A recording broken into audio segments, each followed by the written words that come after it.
Alam job সলিউশনে সকলকে স্বাগত জানাই। আমরা ইভিএস থেকে বাছাই করা সেরা ৩০০টি প্রশ্নোত্তর আলোচনা সংক্রান্ত যে সিরিজটি শুরু করেছিলাম, আজ তার পার্ট 5। ইতিপূর্বে ১৫০টি প্রশ্নোত্তর আলোচনা করা হয়েছে। সেই ভিডিওগুলি না দেখা থাকলে এই ভিডিওর ডেসক্রিপশন চেক করবে, সেখানে লিঙ্ক দেওয়া রয়েছে।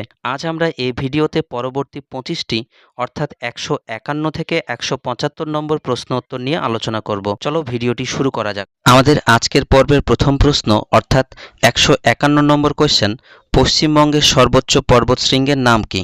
তো আমরা জানি পশ্চিমবঙ্গের সর্বোচ্চ পর্বতশৃঙ্গের নাম হলো সান্দাকফু, যার উচ্চতা প্রায় ৩,৬৩৬ মিটার। সান্দাকফু শৃঙ্গটিকে height of the poison plant বা বিষাক্ত উদ্ভিদের উচ্চতা বলা হয়, কারণ এই অঞ্চলে প্রচুর পরিমাণে বিষাক্ত অ্যাকোনাইট জাতীয় উদ্ভিদ জন্মায়। তো তোমরা মনে রাখবে, স্থানীয় লেপচা ভাষায় সান্দাক শব্দের অর্থ হলো বিষাক্ত উদ্ভিদ এবং ফু এই কথার অর্থ হচ্ছে উচ্চতা বা পাহাড়ের চূড়া। সেখান থেকেই এই সান্দাকফু শব্দটি এসেছে। তাহলে সান্দাকফু শব্দটির আক্ষরিক অর্থ কি? বিষাক্ত উদ্ভিদের উচ্চতা। ১৫২ নম্বর কোশ্চেন, সান্দাকফু পর্বতশৃঙ্গ পশ্চিমবঙ্গের কোন জেলায় অবস্থিত? তো এটা সঠিক উত্তর হয়ে যাবে দার্জিলিং জেলায়। তো তোমরা মনে রাখবে, দার্জিলিং জেলায় অবস্থিত এই যে সিঙ্গালীলা পর্বতশ্রেণী, সেই সিঙ্গালীলা পর্বতশ্রেণীর অন্তর্গত পর্বতশৃঙ্গ হচ্ছে সান্দাকফু। তো এই সিঙ্গালীলা পর্বতশ্রেণী পশ্চিমবঙ্গকে নেপাল থেকে বিচ্ছিন্ন করেছে। তো পরীক্ষায় যদি বলা হয় পশ্চিমবঙ্গকে নেপাল থেকে বিচ্ছিন্ন করেছে কোন পর্বতশ্রেণী, তাহলে উত্তর হবে সিঙ্গালীলা পর্বতশ্রেণী। এবং এখানেই সিঙ্গালীলা জাতীয় উদ্যান অবস্থিত। এই পর্বতের অপর আরেকটি উল্লেখযোগ্য পর্বতশৃঙ্গ হলো ফালুট, আর এই ফালুট হচ্ছে পশ্চিমবঙ্গের দ্বিতীয় উচ্চতম পর্বতশৃঙ্গ, যার উচ্চতা হচ্ছে প্রায় ৩,৫৯৫ মিটার। ১৫৩ নম্বর কোশ্চেন, উত্তরবঙ্গের প্রধান ও দীর্ঘতম নদীর নাম কি? তো এটা সঠিক উত্তর হয়ে যাবে তিস্তা নদী। তো তোমরা মনে রাখবে, তিস্তা নদী মূলত উত্তর সিকিমের প্রায় ৫,২৮০ মিটার উঁচুতে অবস্থিত ছো লামো হ্রদ থেকে উৎপন্ন হয়েছে। এই হ্রদটি পাউহুন্ডি বা পাহুন্ডি হিমবাহের জলে পুষ্ট। এখান থেকে নদীটি লাচেনছু নামে প্রবাহিত হতে শুরু করে। চুংথাং নামক স্থানে মূল তিস্তার যে লাচেনছু এবং জেমু হিমবাহ থেকে আসা জেমুছু এবং পার্শ্ববর্তী অঞ্চল থেকে আসা লাচুংছু, এই তিনটি জলধারা একসঙ্গে মিলিত হয়ে তিস্তা নদীতে পরিণত হয়েছে। পশ্চিমবঙ্গের দার্জিলিং ও জলপাইগুড়ি জেলার উপর দিয়ে প্রবাহিত হয়ে বাংলাদেশে প্রবেশ করেছে এবং যমুনা নদীর সাথে মিলিত হয়েছে। তো এই যমুনা নদী হচ্ছে ব্রহ্মপুত্র নদের প্রধান শাখা। তো তোমাদেরকে পরীক্ষায় যদি জিজ্ঞাসা করা হয় তিস্তা নদী কোথা থেকে উৎপন্ন হয়েছে, অপশানে যদি হ্রদের নাম দেওয়া থাকে তাহলে উত্তর হয়ে যাবে হচ্ছে ছো লামো হ্রদ। আর যদি অপশানে যদি চাওয়া হয় যে কোন হিমবাহ থেকে উৎপন্ন হয়েছে, তাহলে তোমরা দেখবে যে পাউহুন্ডি কিংবা জেমু হিমবাহ, এই দুটো হিমবাহের মধ্যে কোনটি দেওয়া রয়েছে, সেটি উত্তর হয়ে যাবে। মূলত এই নদীর প্রধান শাখাটি পাউহুন্ডি থেকে তৈরি হয়েছে এবং অন্য শাখাটি জেমু হিমবাহ থেকে উৎপন্ন হয়েছে। ১৫৪ নম্বর কোয়েশ্চেন, তিস্তা নদীকে উত্তরবঙ্গে কোন নামে ডাকা হয়? তো তিস্তা নদীর আরেক নাম হচ্ছে ত্রাসের নদী। বর্ষাকালে পার্বত্য অঞ্চলে অতিরিক্ত বৃষ্টিপাত, হিমবাহ গলার ফলে এই নদীতে তীব্র ও ভয়ঙ্কর বন্যা সৃষ্টি হয় এবং পাহাড়ি অঞ্চলে মারাত্মক ধস নামে। এই কারণে তিস্তা নদীকে উত্তরবঙ্গে ত্রাসের নদী বা রিভার অফ টেরর বলা হয়। ১৫৫ নম্বর কোশ্চেন, পশ্চিমবঙ্গের রাঢ় অঞ্চলের মাটি প্রধানত কি প্রকৃতির? তো এটার উত্তর হয়ে যাবে ল্যাটেরাইট বা লাল মাটি। পশ্চিমবঙ্গের ছোটনাগপুর মালভূমি ও গঙ্গার বদ্বীপ অঞ্চলের মধ্যবর্তী একটি তরঙ্গায়িত ভূখণ্ড হল রাঢ় অঞ্চল। এই মাটির জলধারণ ক্ষমতা কম এবং এটি সাধারণত অ্যাসিডিক বা অম্ল প্রকৃতির হয়। এখানে ধান চাষের চেয়ে খরা সহনশীল ফসল যেমন বাদাম, তৈলবীজ এগুলো বেশি পরিমাণে চাষ করা হয়। ১৫৬ নম্বর কোশ্চেন, রাঢ় অঞ্চলের মাটির রং লাল হওয়ার জন্য কোন উপাদান দায়ী? তো এটা সঠিক উত্তর হয়ে যাবে লোহা বা আয়রন অক্সাইড। প্রাচীন আগ্নেয় ও রূপান্তরিত শিলা যেমন গ্রানাইট, নিস দীর্ঘকাল ধরে রাসায়নিক আবহবিকারের ফলে ভেঙে এই মাটির সৃষ্টি হয়েছে। মাটিতে প্রচুর পরিমাণে লৌহ অক্সাইড এবং অ্যালুমিনা থাকার কারণে এখানকার মাটির রং লাল বা লালচে বাদামি হয়। ১৫৭ নম্বর কোশ্চেন, পশ্চিমবঙ্গের পশ্চিমের মালভূমি অঞ্চলের সর্বোচ্চ পাহাড়ের নাম কি? তো এটা সঠিক উত্তর হয়ে যাবে গর্গাবুরু। যা পুরুলিয়া জেলার অযোধ্যা পাহাড়ের অন্তর্গত। পুরুলিয়া জেলার অযোধ্যা পাহাড় ছোটনাগপুর মালভূমির একটি অংশ। গর্গাবুরু শৃঙ্গের উচ্চতা প্রায় 677 মিটার।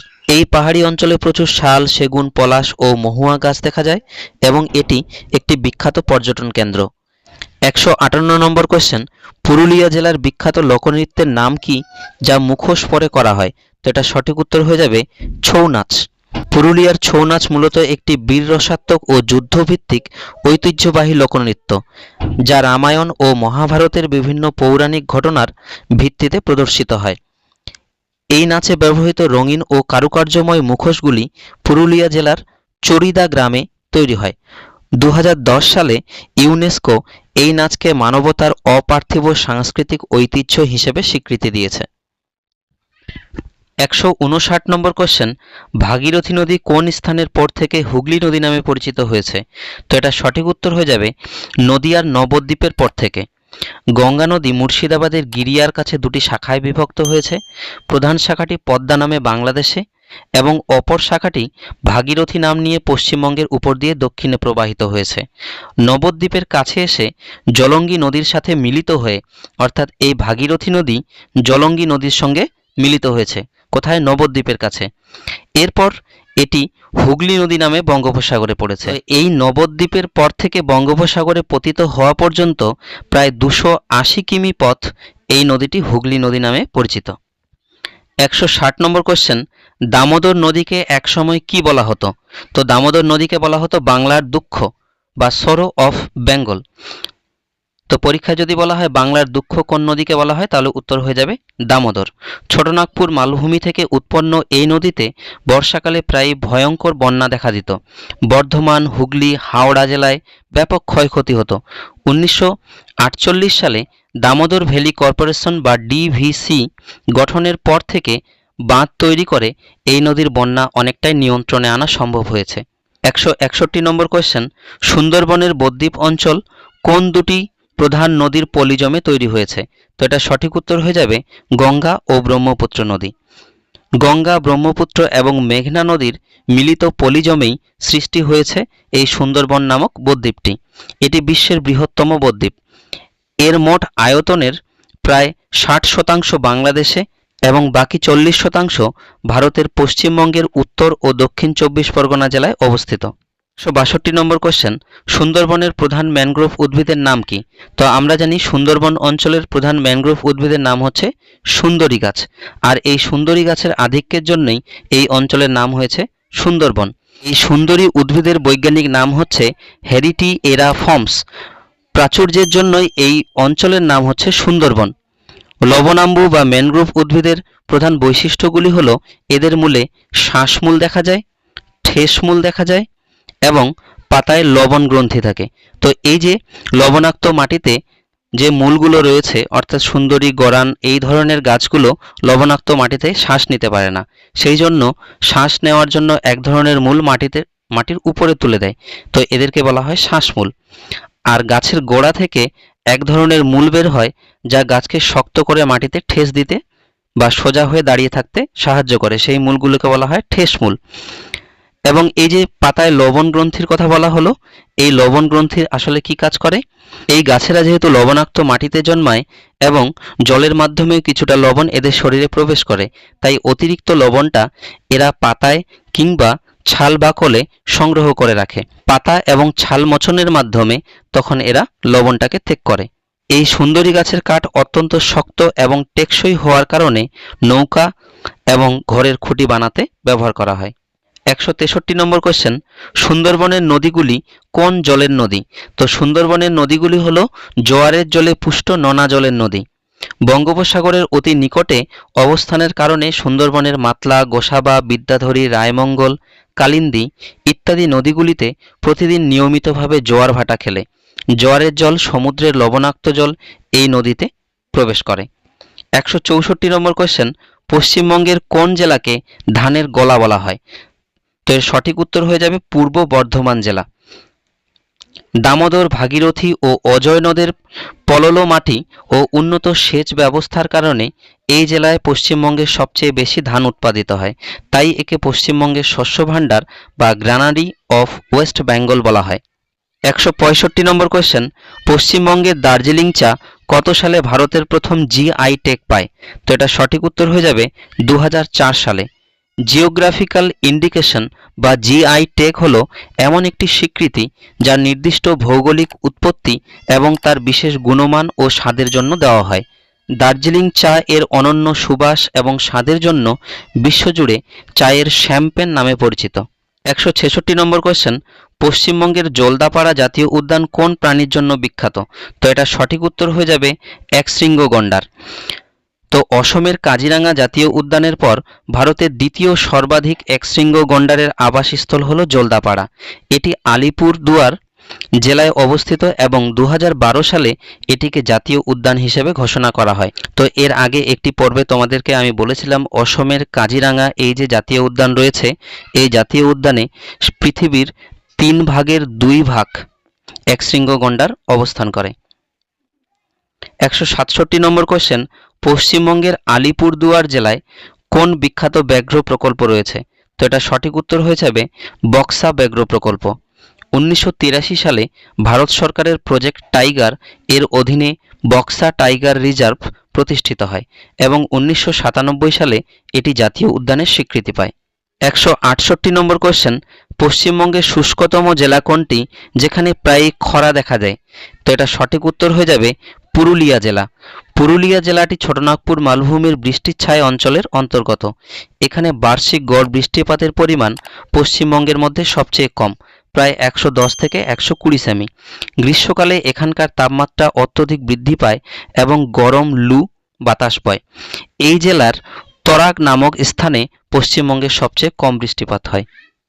169 নম্বর কোয়েশ্চেন, জলদাপাড়া অভয়ারণ্য কোন নদীর তীরে অবস্থিত? তো এটা সঠিক উত্তর হয়ে যাবে তোরসা নদী। তোরসা নদী ছাড়াও মলঙ্গি ও হলং নদী জলদাপাড়া জাতীয় উদ্যানের মধ্য দিয়ে প্রবাহিত হয়েছে। এই নদীগুলির তীরবর্তী বিস্তীর্ণ তৃণভূমি ও স্যাঁতসেঁতে জঙ্গল গন্ডার, হাতি এবং বিভিন্ন বন্যপ্রাণীর বেঁচে থাকার প্রধান অবলম্বন। 2012 সালে জলদাপাড়া অভয়ারণ্যকে জাতীয় উদ্যান বা ন্যাশনাল পার্ক হিসেবে ঘোষণা করা হয়। 170 নম্বর কোয়েশ্চেন, পশ্চিমবঙ্গের কোন জাতীয় উদ্যানটি রেড পান্ডা সংরক্ষণের জন্য বিখ্যাত? তো এটা সঠিক উত্তর হয়ে যাবে সিঙ্গালীলা এবং নেওড়া ভ্যালি জাতীয় উদ্যান। রেড পান্ডা একটি অত্যন্ত বিপন্ন বা এন্ডেঞ্জার্ড স্তন্যপায়ী প্রাণী। এটি সিকিমের রাজ্য পশু। তাহলে সিকিমের রাজ্য পশুর নাম কি? Red panda. এই প্রাণীটি বাঁশগাছ ও পাহাড়ি স্যাঁতসেঁতে বনাঞ্চল পছন্দ করে। 1986 সালে সিঙ্গালীলা অভয়ারণ্য হিসেবে ঘোষিত হয় এবং 1992 সালে জাতীয় উদ্যানের তকমা পায়। 171 নম্বর কোয়েশ্চেন, নেওড়া ভ্যালি জাতীয় উদ্যান কোন জেলায় অবস্থিত? তো এটা সঠিক উত্তর হয়ে যাবে কালিম্পং জেলা। 1986 সালে এটি জাতীয় উদ্যান হিসেবে প্রতিষ্ঠিত হয় এবং এটি রেড পান্ডা ও ক্লাউডেড লেপার্ডের আবাসস্থল। 172 নম্বর কোয়েশ্চেন, গরুমারা জাতীয় উদ্যান কোন জেলায় অবস্থিত? তো এটা সঠিক উত্তর হয়ে যাবে জলপাইগুড়ি জেলা। ডুয়ার্সের অঞ্চলের মূর্তি ও জলঢাকা নদীর তীরে অবস্থিত এই উদ্যানটি একশৃঙ্গ গন্ডার ও ভারতীয় বাইসন বা গৌর এর জন্য বিখ্যাত। 1949 সালে এটি বন্যপ্রাণী অভয়ারণ্য এবং 1992 সালে জাতীয় উদ্যান হিসেবে ঘোষিত হয়। 173 নম্বর কোয়েশ্চেন, পশ্চিমবঙ্গের কোন অভয়ারণ্যটি সাপের বিভিন্ন প্রজাতির সুরক্ষার জন্য বিখ্যাত? তো এটা সঠিক উত্তর হয়ে যাবে বেথুয়াডোহরি এবং বিভূতিভূষণ অভয়ারণ্য। নদিয়া জেলার বেথুয়াডোহরি অভয়ারণ্য চিতল হরিণ, ঘড়িয়াল এবং বিভিন্ন প্রজাতির সাপের সংরক্ষণের ব্যবস্থা রয়েছে। উত্তর 24 পরগনা জেলার বনগাঁর কাছে অবস্থিত বিভূতিভূষণ বন্যপ্রাণী অভয়ারণ্য বা পারমাদান ফরেস্ট ইছামতি নদীর তীরে অবস্থিত। 174 নম্বর কোয়েশ্চেন, দার্জিলিং জেলায় অবস্থিত এশিয়ার অন্যতম প্রাচীন পাখিরালয়ের নাম কি? তো এটা সঠিক উত্তর হয়ে যাবে স্যাঞ্চেল বন্যপ্রাণী অভয়ারণ্য। 1915 খ্রিস্টাব্দে প্রতিষ্ঠিত স্যাঞ্চেল অভয়ারণ্য ভারতের অন্যতম প্রাচীন একটি অভয়ারণ্য। এই অভয়ারণ্যের ভেতর অবস্থিত দুটি লেক থেকে দার্জিলিং জেলার প্রধান পানীয় জল সরবরাহ করা হয়। আজকের শেষ অর্থাৎ 175 নম্বর কোয়েশ্চেন, সুন্দরবনের সজনেখালি কিসের জন্য বিখ্যাত? তো এটা সঠিক উত্তর হয়ে যাবে পক্ষী অভয়ারণ্য এবং ওয়াচ টাওয়ার। সজনেখালি বন্যপ্রাণী অভয়ারণ্য সুন্দরবনের মাতলা ও গোমতী নদীর সংযোগস্থলে অবস্থিত। এখানে মাছরাঙা, বক, পেলিকান, বিভিন্ন পরিযায়ী পাখির অপূর্ব সমাহার দেখা যায়। এখানে একটি ম্যানগ্রোভ ইন্টারপ্রিটেশন সেন্টার এবং বন দপ্তরের কুমির ও কচ্ছপ প্রজনন কেন্দ্র রয়েছে। আমাদের আজকের ভিডিওটি ভালো লেগে থাকলে ভিডিওটি অবশ্যই লাইক শেয়ার করে দেবে এবং চ্যানেলটি সাবস্ক্রাইব করে বেল আইকনটি প্রেস করে রাখবে। তো সম্পূর্ণ ভিডিওটি দেখার জন্য অসংখ্য ধন্যবাদ।